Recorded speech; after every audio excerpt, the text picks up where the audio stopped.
Depuis plusieurs semaines, vous avez sûrement entendu parler de nombreuses solutions numériques pour discuter et se voir à distance. Vous en avez même peut-être utilisé plusieurs.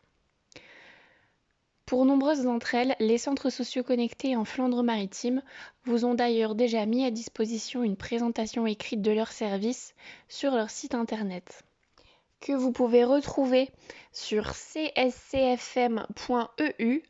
dans une rubrique qui s'appelle Ressources et qui est très très riche. Aujourd'hui, c'est pour la démonstration de l'une d'entre elles que nous nous retrouvons en vidéo. Jitsi Meet. Alors Jitsi, c'est une solution qui est extrêmement simple. Il faut savoir qu'elle est gratuite, qu'elle ne nécessite aucun téléchargement, aucune installation et aucune inscription. Ce qui veut dire que même sans aucune compétence technique, vous pouvez utiliser Jitsi Meet. Vous n'aurez besoin finalement que d'un ordinateur ou d'un smartphone et d'une connexion internet. Pour résumer, Jitsi, c'est gratuit, c'est facile et c'est rapide. Allons voir maintenant un peu comment ça fonctionne. Sur notre moteur de recherche, on tape Jitsi Meet et nous avons besoin de ce lien où c'est uniquement inscrit Jitsi Meet sans aucun mot à côté.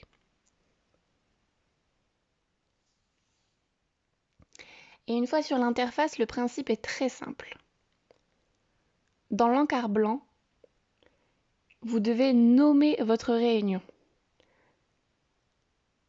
Par exemple, vous allez faire un atelier cuisine, nommez cuisine, et le nom de votre association à côté.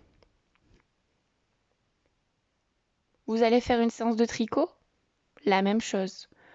Tricot et le nom de votre association ou de votre ville.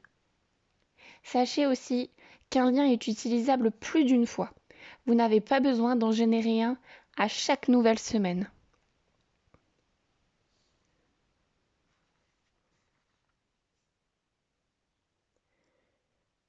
Une fois sur la visioconférence, vous avez plusieurs solutions. Pour le découvrir, nous cliquons sur le petit i en bas à droite. Tout d'abord, vous pouvez simplement copier le lien de votre réunion et l'envoyer à toutes les personnes participantes. Vous pouvez aussi ajouter un mot de passe. Alors vous inscrivez le mot de passe de votre choix et il faudra le transmettre à tous les participants qui devront l'inscrire à leur tour pour pouvoir accéder à la rencontre. Mettre un mot de passe, ça n'est pas une chose obligatoire pour que le service fonctionne, mais si quelqu'un cherche à générer le même lien que vous au même moment, il pourrait arriver sur la conversation en même temps. Et la dernière option de connexion, pour ceux qui n'ont ni ordinateur ni connexion internet, ils peuvent rejoindre la conversation par appel téléphonique. Alors dans plus de numéros, vous choisissez le numéro de la France. Et à côté de ça, vous leur transmettez le code PIN qui correspond à la conversation.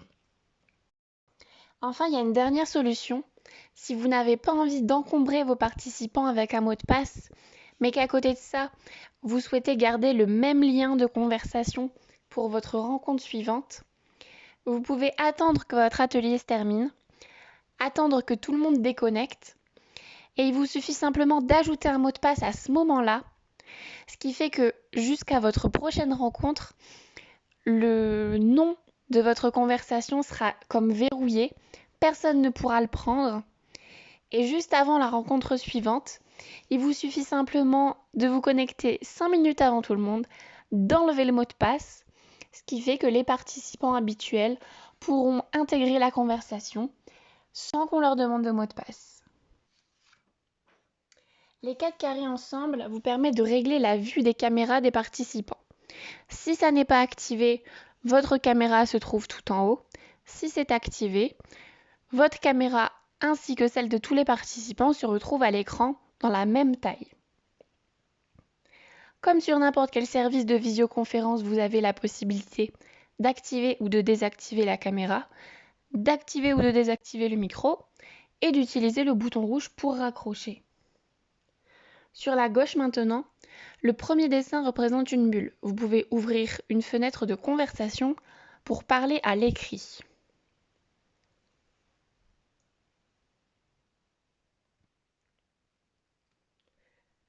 La petite main juste à côté permet de lever la main ou de baisser la main.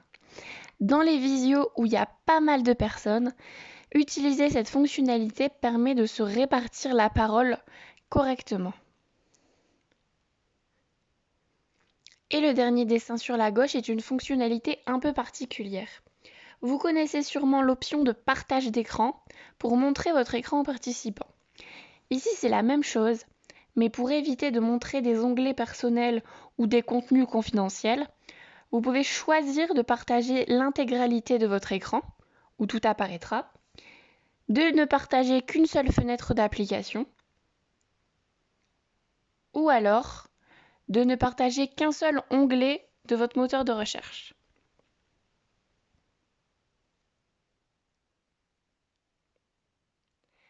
Sur l'image de votre participation, un petit symbole de connexion est en haut à gauche.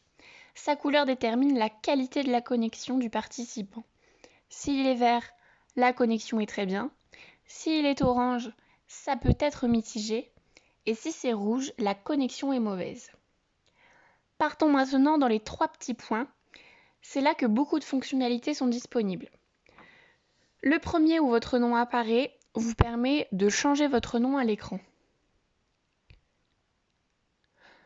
Dans Ajuster la qualité de la vidéo, vous pouvez rendre votre vidéo plus ou moins qualitative.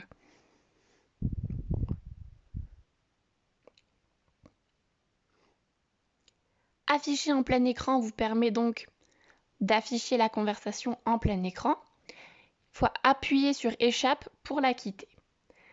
Démarrer la diffusion au direct permet de vous connecter à YouTube pour faire un direct sur cette plateforme. On peut imaginer que si le contenu de votre visio n'est pas confidentiel, ça peut vous permettre de cibler plus d'audience par exemple. Commencer l'enregistrement permet d'enregistrer toute la conversation pour la repartager ailleurs plus tard ou pour la montrer aux absents par exemple. Partager une vidéo YouTube vous permet d'afficher sur les écrans de tous les participants en même temps une vidéo provenant de YouTube. Flouter l'arrière-plan vous permet de ne pas montrer l'arrière-plan derrière vous. Dans les paramètres, vous pouvez régler votre caméra, votre microphone et aussi la sortie son de votre ordinateur.